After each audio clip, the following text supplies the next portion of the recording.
بسم اللہ الرحمن الرحیم ان الحمد لله نحمده ونستعينه ونستغفره ونعوذ بالله من شرور انفسنا ومن سيئات اعمالنا من يهده الله فلا مضل له ومن يضلل فلا هادي له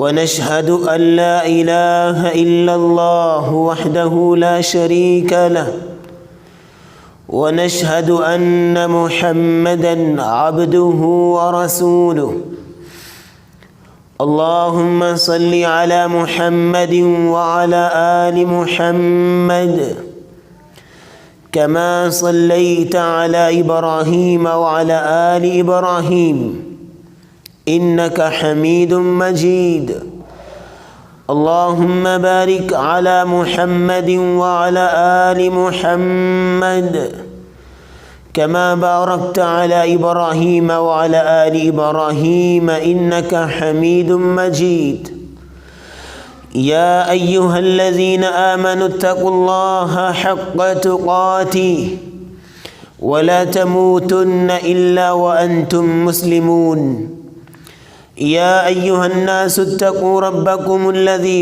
خلقكم من نفس واحدة وخلق منها زوجها وبث منهما رجالا كثيرا ونساء واتقوا الله الذي تساءلون به والأرحام إن الله كان عليكم رقيبا يا أيها الذين آمنوا اتقوا الله حق تقاته يا أيها الذين آمنوا اتقوا الله وقولوا قولا سديدا يصلح لكم أعمالكم ويغفر لكم ذنوبكم ومن يطع الله ورسوله فقد فاز فوزا عظيما أما بعد فإن خير الحديث كتاب الله وخير الهدي هدي محمد صلى الله عليه وسلم وشر الأمور محدثاتها وكل محدثة بدعة وكل بدعة ضلالة وكل ضلالة في النار سامعین مکرم، حاضرین مجلس، اللہ مالک الملک نے انسان کے اندر ہر قسم کا مزاج رکھا ہے، ہر قسم کی طبیعت رکھی ہے، اس کے دل میں محبت کے جذبات کو بھی رکھا ہے، نفرت اور غصے کے جذبات کو بھی رکھا ہے، لیکن ان جذبات کو بیلنس کرنے کے لیے، ان جذبات کو کنٹرول کرنے کے لیے شریعت کو نازل کیا۔ محبت ہونی چاہیے، لیکن کہاں کہاں اور کتنی مقدار میں شریعت بتائے گی۔ غصہ اور نفرت ہونی چاہیے، لیکن کہاں یہ شریعت بتائے گی۔ اگر غصہ اور نفرت نہ ہوتی تو کبھی بھی میدان جہاد سجتے نظر نہ آتے۔ اگر محبت کے جذبات نہ ہوتے تو کوئی ماں اپنے بچے کو پیار کرتی نظر نہ آتی۔ یہ ہر قسم کے جذبات اللہ رب العزت نے انسانیت کے اندر رکھے ہیں،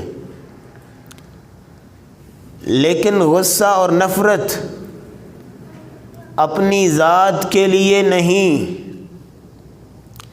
غصہ اور نفرت ہونا چاہیے اللہ کی رضا کے لیے، اسلام کی حدود کے لیے، اور انسان اللہ کی رضا کے لیے، اللہ کے دین کی سر بلندی کے لیے کوشش کرتا ہے، چاہے کسی بھی زاویے سے کرے۔ اس کو جہاد کہتے ہیں۔ عربی زبان میں جہاد کا لغوی معنی جہد یجہد جہدن سے ہے، جس کا مطلب ہے کوشش کرنا، طاقت لگانا۔ لیکن کوشش کن کاموں میں، اس کی وضاحت علماء نے کی ہے۔ علماء کہتے ہیں بذل واستفراغ ما فی الوسع والطاقہ من قول او فعل۔ انسان اپنی طاقت اور وسعت کے مطابق اللہ کے دین کی سربلندی کے لیے اپنا قول پیش کرے، اپنا فعل اور عمل پیش کرے، کسی بھی زاویے سے، اس کو جہاد کہتے ہیں۔ اور جہاد کا اسلام کے اندر مقام کتنا ہے، اس کی فضیلت کیا ہے، اس کی اہمیت کیا ہے، اس چیز کو بیان کرتے ہوئے رسول اللہ صلی اللہ علیہ وسلم نے ارشاد فرمایا رأس الامر الاسلام وعموده الصلاة وذروة سنامه الجہاد فی سبیل اللہ۔ معاملے کی اصل، معاملے کی بنیاد، زندگی گزارنے کا ضابطہ اور اصول اسلام ہے۔ وعمودہ الصلاۃ، اسلام کا ستون، اسلام کی بنیاد نماز ہے۔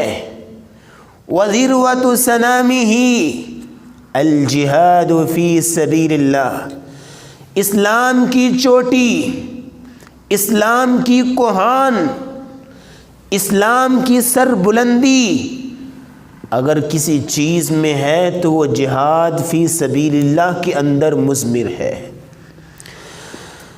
دوسری حدیث جہاد کی فضیلت پہ رسول اللہ صلی اللہ علیہ وسلم نے فرمایا جاہدوا فی سبیل اللہ، اللہ کے راستے میں جہاد کرو۔ فإن الجہاد فی سبیل اللہ باب من ابواب الجنہ، کیونکہ اللہ کے راستے میں جہاد کرنا یہ جنت کے دروازوں میں سے ایک دروازہ ہے۔ ینجی اللہ بہ الہم والغم، جنت تو آخرت کا نام ہے، آخرت میں ہے۔ اللہ اس جہاد کی وجہ سے ہی انسانی زندگی کے اور آخرت میں اللہ اس کے غموں کو دور کر دیتے ہیں۔ تیسری فضیلت، رسول اللہ صلی اللہ علیہ وسلم نے فرمایا ان فی الجنت 100 درجہ، جنت کے اندر 100 درجے ہیں، 100 مقام ہیں۔ ایک آدمی کو جنت کا کوئی درجہ ملے گا جو نیک عمل تو کرتا ہے اور ساتھ میں کبھی کبھی گناہ بھی ہو جاتے ہیں۔ آپ کا کیا خیال ہے وہ آدمی اور دوسری طرف وہ آدمی جو ہر وقت اللہ کی رضامندی کی خاطر زندگی بسر کرتا ہے، اللہ کی رضا کے لیے، دین کے لیے محنتیں کرتا ہے، کیا دونوں جنت میں برابر ہوں گے؟ جنت میں درجات ہیں، اور جنت کے اندر 100 درجے صرف اور صرف اعد اللہ للمجاہدین فی سبیل اللہ، اللہ نے وہ 100 درجے رکھے ہی جہاد کرنے والوں کے لیے ہیں۔ اور ان درجوں کے بارے میں کیا پوچھتے ہو؟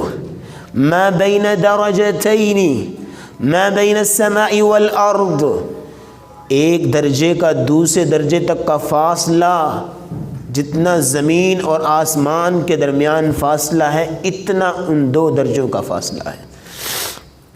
تیسری فضیلت جہاد فی سبیل اللہ کی، رسول اللہ صلی اللہ علیہ وسلم نے فرمایا رباط یوم و لیلہ خیر من صیام شہر و قیامی، ایک آدمی ایک پورا مہینہ قیام کرتا ہے اور ایک پورا مہینہ روزے رکھتا ہے، بہت بڑی عبادت ہے۔ پورا مہینہ قیام، پورا مہینہ روزے رکھنا، اس کو جتنا اجر ملے گا اس کو ذہن میں رکھیے۔ اور دوسری طرف رباط کرنے والا، اللہ کے راستے میں سرحدوں کی پہرے داری کرنے والا، ایک دن اور ایک رات، یہ پہرے داری کرنے والا ایک دن اور ایک رات، دوسری طرف ایک مہینہ قیام اور روزے رکھنے والوں سے پہرے دینے والا بہتر ہے۔ یہ فضیلت جہاد کی۔ پانچویں فضیلت، سأل رسول اللہ صلی اللہ علیہ وسلم، سأل رسول اللہ صلی اللہ علیہ وسلم، آپ صلی اللہ علیہ وسلم سے پوچھا گیا ای الناس افضل، لوگوں میں سب سے افضل ترین انسان کون ہے؟ قال مؤمن یجاہد فی سبیل اللہ بنفسہ ومالی، ایسا مومن جو اللہ کے راستے میں اپنے نفس کے ساتھ، اپنی جان کے ساتھ اور اپنے مال کے ساتھ جہاد کرتا ہے، کائنات میں سب سے افضل ترین انسان ہے۔ چھٹی فضیلت، من مات، جہاد والا معاملہ معمولی معاملہ نہیں، حدیث سنیے، سمجھیے، غور کیجئے۔ چھٹی فضیلت، من مات، جو آدمی اپنی موت مرا، فوت ہوا، لیکن اس کی زندگی میں کوئی ایسا دن نہیں آیا، ولم یغزو ولم یحدث نفسہ بی، اس نے کبھی بھی جہاد نہیں کیا تھا اور نہ ہی کبھی بھی جہاد کی دل میں تڑپ اور چاہت رکھی اور نہ ہی کبھی بھی جہاد کے متعلق بات کی، مات علی شعبۃ من النفاق، اس کی موت نفاق کے ایک درجے پہ ہوتی ہے، منافق ہو کے فوت ہوتا ہے۔ ساتویں فضیلت، سئل رسول اللہ صلی اللہ علیہ وسلم دلنی علی عمل یعدل الجہاد، یا رسول اللہ صلی اللہ علیہ وسلم کوئی ایسا عمل بتائیے جو جہاد کے برابر ہو، میں وہ عمل کر لوں جہاد نہ کرنا پڑے، کوئی عمل بتائیے۔ قال لا اجد، رسول اللہ نے فرمایا مجھے تو کوئی ایسا عمل لگتا ہی نہیں کہ جو جہاد کے برابر ہو۔ وَهَلْ تَسْتَطِيعُ، ہاں ایک صورت ہے، اگر تو وہ عمل کر لے تو جہاد کے برابر ہو جائے گا۔ یا رسول اللہ کون سا؟ کہا وَهَلْ تَسْتَطِيعُ، کیا تو طاقت رکھتا ہے؟ اِذَا خَرَجَ الْمُجَاهِدُ، جب مجاہد گھر سے نکلے جہاد کے لیے، ادھر وہ مجاہد نکلے، ادھر تو یہ کام کر، ان تدخل مسجدک، مسجد میں چلا جا، فتقوم ولا تفتر، جب تک وہ مجاہد نہ آئے تو قیام ہی کرتا رہے، کبھی بیٹھے نہ، وتصوم ولا تفطر، اور تو روزے رکھتا رہے، کبھی بھی ناغہ نہ کرے پوری زندگی جب تک مجاہد واپس نہ لوٹے۔ وہ کہنے لگا وَمَن يَسْتَطِيعُ ذَلِكَ، اس بات کی طاقت کون رکھ سکتا ہے؟ کہا پھر اگر اس بات کی طاقت کوئی نہیں رکھتا تو پھر جہاد کے برابر بھی کوئی عمل نہیں ہے۔ ساتویں فضیلت، رسول اللہ صلی اللہ علیہ وسلم نے فرمایا سئل رسول اللہ صلی اللہ علیہ وسلم ای العمل احب الی اللہ، کون سا عمل اللہ کے ہاں سب سے زیادہ پسندیدہ ہے؟ قال الصلاة علی وقتها، نماز کو اس کے وقت پہ پڑھنا۔ قال ثم ای، پھر کون سا؟ قال بر الوالدین، والدین کے ساتھ نیکی اور اس نے سلوک کرنا. قال ثم ایون، پھر کون سا؟ تیسرے نمبر پہ آپ نے فرمایا سب سے اللہ کو پیارا عمل الجہاد فی سبیل اللہ، اللہ کے راستے میں جہاد کرنا ہے.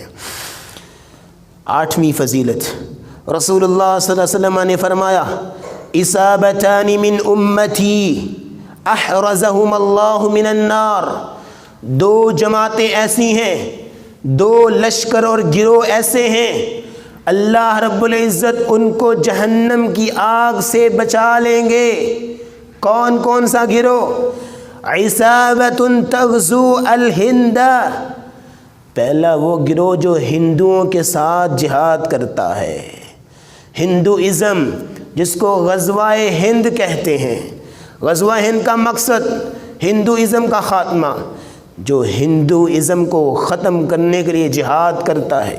دوسرا وہ گروہ وَعِصَابَةٌ تَكُونُ مَعَ عِيسَىٰ ابْنِ مَرْيَمَ علیہ السلام، دوسرا وہ گروہ جو عیسیٰ علیہ السلام کے ساتھ مل کے یہودیوں کے ساتھ جہاد کرے گا، دجال کو قتل کیا جائے گا.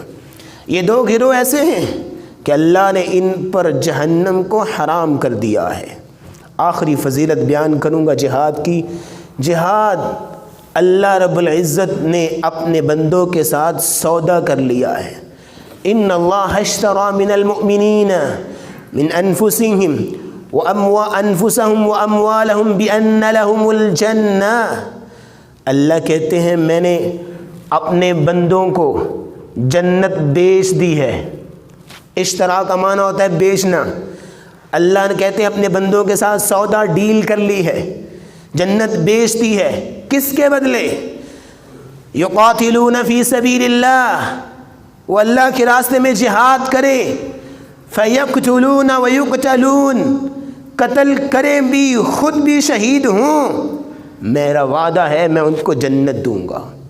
یہ فضیلتیں جہاد کی ہیں، اور اللہ رب العزت سے دعا ہے کہ اللہ ہمیں اس کی سعادت اور توفیق نصیب فرمائے. لیکن اسلام نے جہاد رکھا اور جہاد کی مشروعیت نازل کی. اس کے کچھ مقاصد ہیں. پہلا مقصد جہاد کا یہ نہیں کہ ہر کام کے لیے تلوار نکال لی جائے. جہاد کے کچھ مقاصد ہیں، تھیم ہیں.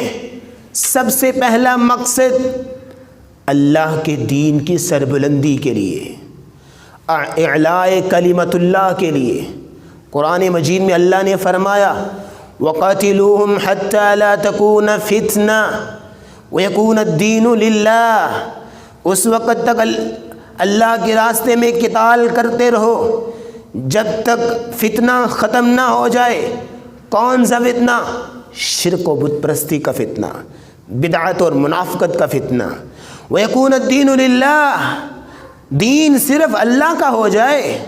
فَإِنِ انْتَهَوْا فَلَا عُدْوَانَ إِلَّا عَلَى الظَّالِمِينَ، اگر ظالم لوگ مشرک لوگ باز آ جائیں تو پھر جہاد نہیں ہے. یہ جہاد کا پہلا مقصد. دوسرا مقصد مظلوموں کی مدد، مظلوم اس کی مدد کرنا. رسول اللہ صلی اللہ علیہ وسلم نے فرمایا اپنے بھائی کی مدد کرو، چاہے وہ ظالم بھی ہو اس کی مدد کرو، مظلوم بھی ہو پھر بھی مدد کرو. یا رسول اللہ مظلوم کی مدد کرے سمجھ آ گئی، ظالم کی مدد کریں یہ کیسے ممکن ہے؟ کہا ظالم کی مدد کرو اس کا ہاتھ روک کے، اس کو نصیحت کر کے، اس کو سمجھا کے اس کی مدد کرو. مظلوم کی مدد کے متعلق اللہ نے فرمایا وَمَا لَكُمْ لَا تُقَاتِلُونَ فِي سَبِيلِ اللَّهِ وَالْمُسْتَضْعَفِينَ مِنَ الرِّجَالِ وَالنِّسَاءِ وَالْوِلْدَانِ، تمہیں کیا ہو گیا ہے؟ تم اللہ کے راستے میں جہاد ہی نہیں کر رہے، اللہ کے راستے میں قتال ہی نہیں کر رہے. کون کہہ رہے ہیں؟ اللہ تعالیٰ. تمہیں کیا ہو گیا ہے؟ تم کیوں نہیں قتال کر رہے؟ ادھر دیکھو تو صحیح. الذین یقول، کمزور لوگ، کمزور بچے، کمزور عورتیں، کمزور بوڑھے لوگ. الذین یقولون، جو کہتے ہیں ربنا اخرجنا من هذه القرية الظالم اهلها واجعل لنا من لدنك وليا وَاجْعَلْ لَنَا مِن لَّدُنْكَ نَصِيرًا، یہ مظلوم لوگ پکار رہے ہیں یا اللہ ہماری مدد کر، ہمیں اس بستی سے نکال، اس کے رہنے والوں نے ہم پہ تو ظلم و ستم نازل کر دیا ہے۔ مظلوموں کی مدد کرنا یہ جہاد کا مقصد ہے، قرآن مجید میں اللہ نے فرمایا۔ تیسرا مقصد جہاد کا رد العدوان، ظلم و زیادتی کا بدلہ لینا۔ قرآن مجید میں اللہ فرماتے ہیں دوسرے پارے میں فَمَنِ اعْتَدَى عَلَيْكُمْ فَاعْتَدُوا عَلَيْهِ بِمِثْلِ مَا اعْتَدَى عَلَيْكُمْ، جو تم پر ظلم و زیادتی کرے تم بھی اس پہ اتنی ظلم و زیادتی کرو، کافر اس پہ اتنی ظلم و زیادتی کرو جتنی اس نے تم پر کی۔ وَاعْلَمُوا أَنَّ اللَّهَ مَعَ الْمُتَّقِينَ، اور جان لو کہ اللہ تو متقین کے ساتھ ہیں۔ چوتھا مقصد جہاد کا، اگر مسلمانوں کو شہید کر دیا جائے، کافروں نے مسلمانوں کو شہید کیا ہو، تو اس کا قصاص لینے کے لیے، اس کا بدلہ لینے کے لیے جہاد کرنا، یہ جہاد کا چوتھا مقصد ہے۔ وَلَكُمْ فِي الْقِصَاصِ حَيَاةٌ يَا أُولِي الْأَلْبَابِ، اللہ کہتے ہیں عقل والو تمہارے لیے اللہ نے قصاص میں زندگی رکھی ہے۔ اور رسول اللہ صلی اللہ علیہ وسلم نے جب آپ کو خبر ملی تھی عثمان رضی اللہ تعالیٰ عنہ کو جب بھیجا، جاؤ ان سے اجازت لو، مکے والوں سے ہم عمرہ کرنا چاہتے ہیں، افواہ پھیلی کہ نعوذ باللہ عثمان رضی اللہ تعالیٰ عنہ شہید کر دیے گئے۔ آپ نے کہا میرے صحابہ ہم جنگ کرنے کے ارادے سے نہیں آئے تھے، لیکن ادھر آؤ میرے ہاتھ پہ بیعت کرو، جب تک عثمان کا بدلہ نہیں لیں گے واپس نہیں جائیں گے۔ 1400 صحابہ سے بیعت لی، اور اللہ نے بھی کہا یا رسول اللہ آپ کا ہاتھ ان 1400 صحابہ کے ہاتھوں کے نیچے ہے، مت سمجھنا کہ تم لوگ اکیلے ہو، تمہارے اوپر اللہ کا ہاتھ ہے۔ اللہ رب العزت نے بھی تائید کی۔ تو کسی مسلمان کا بدلہ لینے کے لیے جہاد کا چوتھا مقصد۔ پانچواں مقصد، اگر کافر تمہارے بچے چھین لیں، تمہارے گھروں پہ قبضے کر لیں، تم سے جائیداد تمہاری چھین لیں، تو اس کو واپس لینے کے لیے جہاد ہوگا۔ قرآن مجید میں اللہ کہتے ہیں وَمَا لَنَا أَلَّا نُقَاتِلَ فِي سَبِيلِ اللَّهِ وَقَدْ أُخْرِجْنَا مِن دِيَارِنَا وَأَبْنَائِنَا وَمَا لَنَا أَلَّا نُقَاتِلَ فِي سَبِيلِ اللَّهِ، ہمیں ہمارے گھروں سے نکال دیا گیا، ہمارے آبا و اجداد سے نکال دیا گیا، اس سچویشن میں ہم جہاد کریں گے۔ یہ کشمیر، یہ برما، حیدرآباد کے علاقے، پیرس، کاشنگر، ترکستان، یہ قبرص، یہ سب مسلمانوں کے علاقے تھے جو ہتھیار لیے گئے، کافروں نے ان کو مقبوض کر لیا۔ اپنی جائیدادوں کو، اپنے گھروں کو، اپنی سرحدوں کو واپس لینے کے لیے جہاد کرنا اسلام نے مشروع قرار دیا ہے۔ چھٹا مقصد اور آخری مقصد جو جہاد کا ہے، اگر کافر تم سے معاہدہ کرے کسی بات پہ، پھر وہ اس معاہدے کو توڑ دے، اس معاہدہ توڑنے کی وجہ سے ان سے جہاد کرنا مشروع ہے، شریعت نے جائز قرار دیا۔ بنو نذیر، بنو قینقاع، یہ یہودیوں کے قبیلے تھے، انہوں نے رسول اللہ صلی اللہ علیہ وسلم سے معاہدہ کیا، پھر انہوں نے معاہدہ توڑا۔ جب معاہدہ توڑا صلح حدیبیہ والا، تو پھر رسول اللہ صلی اللہ علیہ وسلم نے ان کو جلا وطن کیا، ان کے ساتھ جہاد کیا۔ جنگ موتا اسی وجہ سے ہوئی تھی۔ وَإِن نَكَثُوا أَيْمَانَهُمْ مِن بَعْدِ عَهْدِهِمْ وَطَعَنُوا فِي دِينِكُمْ فَقَاتِلُوا أَئِمَّةَ الْكُفْرِ إِنَّهُمْ لَا أَيْمَانَ لَهُمْ لَعَلَّهُمْ يَنْتَهُونَ، اگر یہ کافر تمہارے دین میں طعن کریں، تمہارے دین میں عیب جوئی کریں، اور یہ کافر تم سے کیا ہوا معاہدہ توڑے، تو ان سرداروں سے، ایسا کرنے والوں سے جہاد کرو، یہ اللہ کا حکم ہے۔ جہاد کے یہ 6 مقاصد ہیں جن کی وجہ سے جہاد کیا جاتا ہے، لیکن اسلام نے جہاد کے بھی اسلوب بیان کیے ہیں۔ جہاد کرنا ہے، رسول اللہ صلی اللہ علیہ وسلم جب کسی مجاہد کو بھیجتے جہاد کے لیے تو اس کو یہی کہتے کہ سب سے پہلے تم نے ان کو اسلام کی دعوت دینی ہے. اولین مرحلہ تلوار نہیں، اولین مرحلہ دعوت ہے. اگر وہ مان لیں تو ٹھیک ہے، وگرنہ پھر جزیہ، اگر وہ جزیہ بھی نہ دیں. جزیہ کہتے ہیں کہ اگر کوئی اقلیت ہو، ذمی ہو، غیر مسلم، وہ مسلمانوں کو جزیہ دے کے ان کی ماتحتی قبول کریں گے. اسلامی مملکت پھر اس کا حق ہوگا اسلامی مملکت کا کہ ان کی حفاظت کرے، ان کے حقوق کی. جزیہ دیں، اگر جزیہ نہیں دیتے پھر تلوار اٹھتی تھی. یہ اسلوب تھا جہاد کا. اور پھر رسول اللہ صلی اللہ علیہ وسلم نے، اور اس قتال، اگر یہ قتال کی صورت بن جاتی ہے تو پھر جہاد کیسے ہوتا، اس کے بھی اسلوب تھے. میرے صحابہ بچوں کو نہیں مارنا، بوڑھوں پہ ہاتھ نہیں اٹھانا، عورتوں کی عزت کو پامال نہیں کرنا، جو سلنڈر کر جائے، ہتھیار ڈال دے، اس کو بھی کچھ نہیں کہنا. اتنی رحم دلی. اور یہی تو وجہ ہے، مورخین کہتے ہیں رسول اللہ صلی اللہ علیہ وسلم نے اپنی پوری زندگی میں 86 جنگیں کروائیں، اور 56 کے اندر 56 کے اندر آپ بطور سپہ سالار خود شرکت کی اور باقی صحابہ کو بھیجا. اگر ان ساری جنگوں کو دیکھا جائے اور جتنے کافر جہنم میں واصل ہوئے اور جتنے مسلمان و صحابہ اکرام شہید ہوئے، سب کی موتوں کو اکٹھا کیا جائے تو 1060 یا اس سے کم و بیش بنتی ہیں. اتنی جنگیں. یہ اسلوب تھا رسول اللہ صلی اللہ علیہ وسلم کا. اور جو انسان جہاد کرتا ہے پھر اللہ کے راستے میں شہید ہوتا ہے تو شہید کے متعلق رسول اللہ صلی اللہ علیہ وسلم نے فرمایا للشہید عند اللہ 6 خصال. شہید کے اللہ کے ہاں 6 درجات ہیں، 6 انعامات ہیں. سب سے پہلا انعام یغفر له فی اول دفعۃ من دمی. شہید کا پہلا لہو کا قطرہ ابھی گرتا نہیں کہ اللہ اس کی زندگی کے سارے گناہ معاف کر دیتے ہیں. سب کے گناہ معاف کر دیتے، سب اس کے گناہ معاف ہو جاتے ہیں.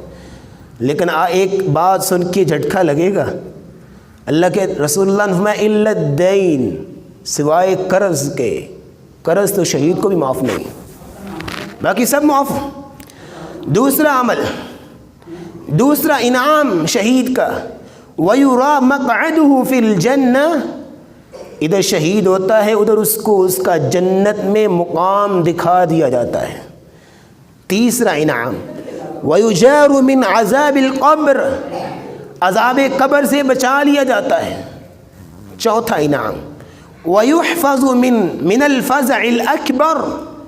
قیامت کے دن پریشانی بہت ہوگی، ہولناکی بہت ہوگی، ٹینشن بہت ہوگی. کیا بنے گا؟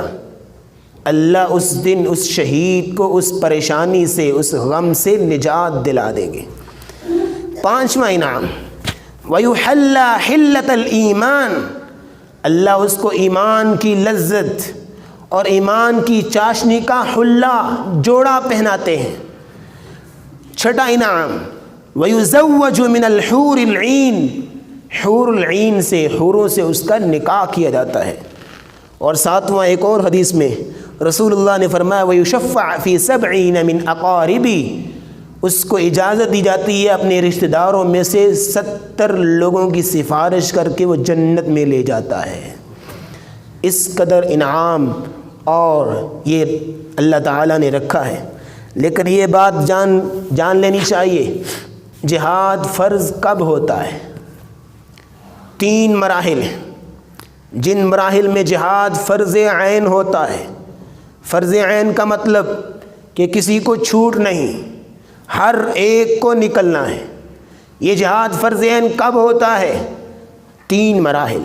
سب سے پہلا مرحلہ جب حاکم وقت اور ولی الامر اعلان کر دے کہ نکلو، اللہ کے دین کی سربلندی کے لیے تمہاری ضرورت ہے، پھر جہاد فرض عین ہو جاتا ہے. کسی کو پیچھے رہنے کی اجازت نہیں ہے.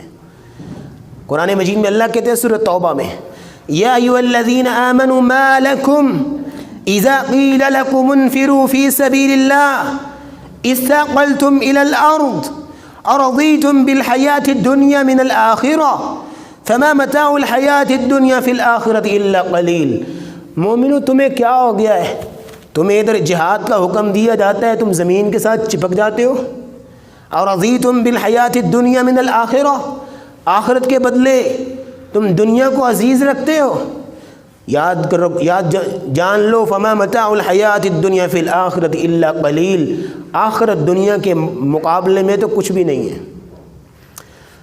دوسرا وہ مرحلہ جب جہاد فرض ہوتا ہے، جب مسلمانوں اور کافروں کی صفیں آمنے سامنے ہو جائیں۔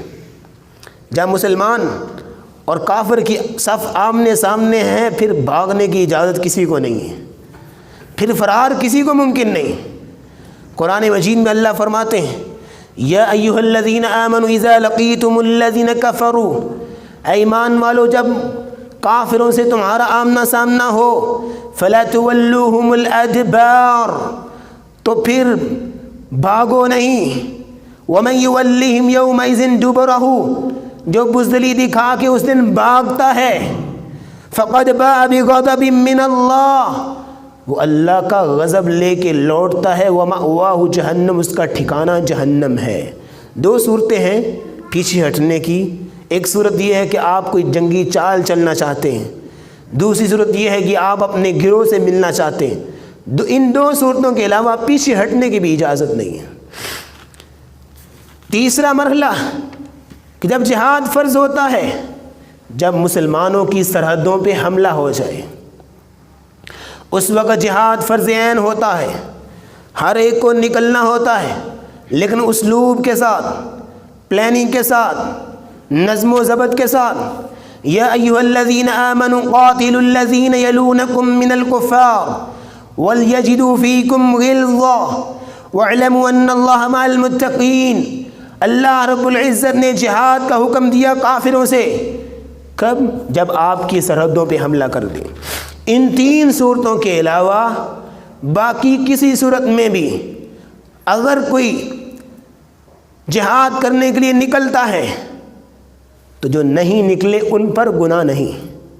اللہ نے قرآن مجید میں فرمایا وَمَا كَانَ الْمُؤْمِنُونَ لِيَنْفِرُوا كَافَّةً فَلَوْلَا نَفَرَ مِنْ كُلِّ فِرْقَةٍ مِّنْهُمْ طَائِفَةٌ لِيَتَفَقَّهُوا فِي الدِّينِ، مومنوں کے لیے درست نہیں ہے کہ سارے ہی جہاد کے لیے نکل جائیں۔ فَلَوْلَا نَفَرَ مِنْ كُلِّ فِرْقَةٍ مِّنْهُمْ طَائِفَةٌ لِيَتَفَقَّهُوا فِي الدِّينِ وَلِيُنذِرُوا قَوْمَهُمْ إِذَا رَجَعُوا إِلَيْهِمْ لَعَلَّهُمْ يَحْذَرُونَ۔ کچھ جماعت ایسی بھی ہونی چاہیے جو علم کے اندر نکلے، علم کے لیے وقف ہو، علم کو سیکھے، دعوت و تبلیغ کا کام بھی کرے۔ یہ اللہ رب العزت نے ضابطہ اور قانون بیان کیا ہے۔ جہاد کے جہاں فضیلت بہت ہے، جہاں اس کا اسلوب اور ضابطے بھی ہیں، جہاں اس کے ارکان بھی ہیں، جہاں اس کے مرحلے بھی ہیں اور اشکال بھی ہیں، جب جہاد فرض ہوتا ہے اس کے کچھ مراتب بھی ہیں۔ آپ جہاد کریں تو کس کس انداز سے جہاد ہوگا۔ ابن قیم رحمہ اللہ علیہ رحمتاً واسعہ، انہوں نے جہاد کے 13 مراتب بیان کیے۔ سب سے پہلا مرتبہ الجہاد بالنفس، اپنے آپ کے ساتھ جہاد کرنا۔ کس انداز سے؟ الجہاد بالنفس علی تعلم امور الدین، اپنے آپ کو جہاد کے لیے جہاد کرنے اپنے نفس کے ساتھ، تو کس طرح؟ علم کے لیے اپنے آپ کو لگائیے، علم بھی سیکھے، اسلام کے کچھ پہلو ہیں، اسلام کے کچھ احکام ہیں، شریعت کے کچھ اوامر ہیں، ان کو بھی سیکھے۔ بعض لوگ اتنی بڑی عمر کے ہو جاتے ہیں، استخارہ کرنے کا طریقہ نہیں آتا، پتہ ہی نہیں ہے صلاۃ خسوف اور کسوف کیا ہوتی ہے۔ یہ علم کون سیکھے گا؟ سب سے پہلا مرحلہ علی تعلم امور الدین، دین کے امور سیکھنا۔ دوسرا مرحلہ اپنے نفس کے ساتھ جہاد کرنے کا، علی العمل بعد العلم، علم کے بعد پھر عمل میں بھی اپنے آپ کو لگانا اور کھپانا، اپنے آپ کو پھولوں کی سیج کی طرح نہیں رکھنا، کوئی تھوڑی مشقت بھی کرانی چاہیے تاکہ جنت مل جائے۔ یہ دوسرا مرحلہ۔ تیسرا مرحلہ نفس کے ساتھ جہاد کا، علی الدعوۃ الیہ ببصیرہ، بصیرت کے ساتھ، فہم و بصیرت کے ساتھ، عقل مندی اور دانشوری کے ساتھ جو علم سیکھا ہے اور خود اس پہ عمل کیا ہے، دوسروں کو بھی اس کی دعوت دینا۔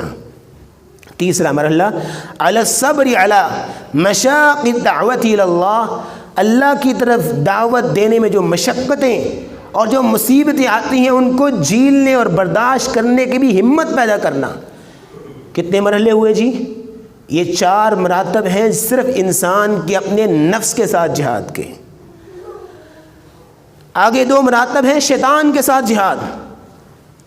پہلا مرحلہ علی دفع ما یلقیہ الی العبد من الشبہات، انسان کے دل میں جو شبہات پیدا ہوتے ہیں دین کے بارے میں، اللہ کے بارے میں، رسول اللہ صلی اللہ علیہ وسلم کے بارے میں، مسلمانوں کے بارے میں، علماء کے بارے میں جو شبہات پیدا ہوتے ہیں ان کو نکالنا، یہ شیطان کے خلاف جہاد ہے۔ علی دفع ما یلقی الیہ من الشہوات والارادات الفاسدات، جو انسان کے دل میں شہوت اور برے ارادے اور نفرت، مسلمانوں کے خلاف برے جذبات، گناہ کے جذبات پیدا ہوتے ہیں، ان کو نکالنا، اپنے دل کو صاف رکھنا، شیطان کے خلاف جہاد ہے 2 مرحلوں کے ساتھ۔ 4 اور 2 کتنے ہوئے جی؟ 6 مراتب ہیں جہاد کے۔ 7واں مرتبہ، 7واں، 8واں اور 9واں ایک حدیث کے اندر رسول اللہ نے بیان کیا۔ آپ نے فرمایا من رأى منکم منکرا فلیغیرہ بیدی، جو تم میں سے برائی کو دیکھے اسے چاہیے کہ اپنے ہاتھ کے ساتھ روکے۔ فإن لم یستطع فبلسانہ، اگر ہاتھ سے روکنے کی طاقت نہیں تو زبان کے ساتھ روکے۔ فإن لم یستطع فبقلبہ، اگر زبان اور ہاتھ سے طاقت نہیں تو دل میں برا جانے۔ امام غزالی کہتے ہیں اس کے بھی کچھ اسلوب ہیں، یہ ہر ایک کے لیے ہاتھ سے روکنا نہیں، ہر ایک کے لیے ہاتھ سے روکنا نہیں، ہاتھ سے وہ روکے جس کے پاس طاقت ہے، قانون ہے۔ یہ کس کی ذمہ داری ہے؟ بولیں، حکومت کی، حکمرانوں کی، گورنمنٹ کی، کہ قصاص دلائے، اللہ کی حدود کو نافذ کرے۔ یہ ہاتھ سے روکنا حکومت کی ذمہ داری ہے۔ عام گلی سے اٹھ کے تلوار پکڑ لے اور ڈنڈا پکڑ لے کہے میں روکتا ہوں، کیسے ممکن ہے؟ اس کے پاس طاقت ہی نہیں۔ فإن لم یستطع فبلسانہ، ہاتھ سے روکنے کی طاقت نہیں، زبان سے۔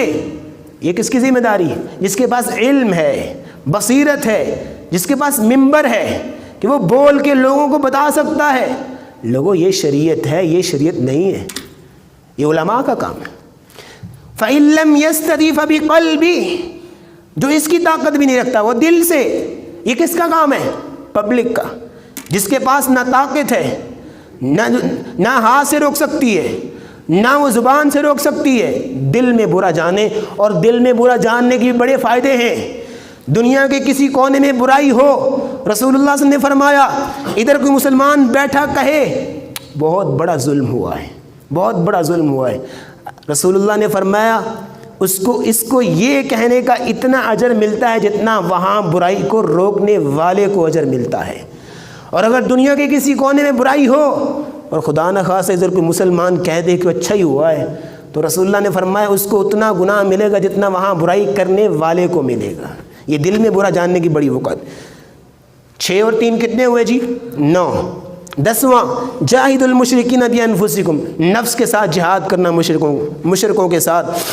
11واں قلم کے ساتھ جہاد، قلم کے ساتھ بھی علماء نے بڑی محنتیں کی ہیں اور جہاد کیا ہے اور اللہ کے دین کو ہم تک پہنچایا ہے۔ 12واں باموالکم، اپنے مالوں کو اللہ کی راہ میں لگانا، عثمان رضی اللہ تعالیٰ عنہ کا اسوہ ہمارے سامنے ہے۔ 13واں اور آخری درجے کا جہاد ہے بالسیوف، تلوار اٹھا کے پھر جہاد کرنا۔ یہ جہاد کے کچھ مراتب ہیں، کچھ اصول ہیں۔ مسلمانوں،